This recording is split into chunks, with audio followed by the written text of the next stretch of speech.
khona saphuma lapho kuthiwa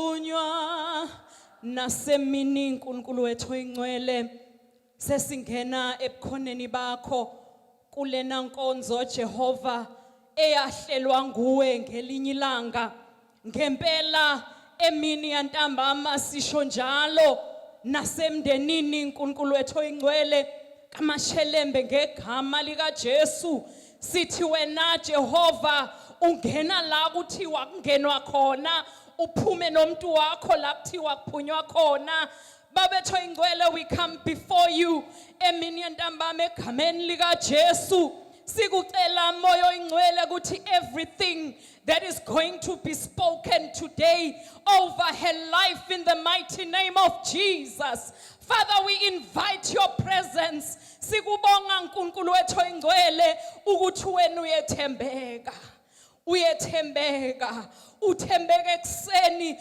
uthembeke emini uthembeke liyoshona ilanga.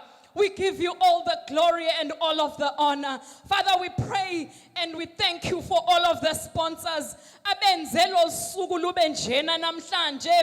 Father, enlarge their territories. Wandise moyo oyingcwele lapho bathathe khona.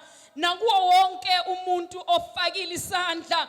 Father God, siyabonga ukuthi uJehova, siyabonga ukuthi wena ukhona, siyabonga ukuthi kunjenje kungenxa yakho. Ingakho sithi uNkulunkulu uthando lwakho kithina abantu lukhulu, sithi singena lapho kuthiwa ngeke singene khona. Sibeka umakhosi phambi kwakho egameni lika Jesu.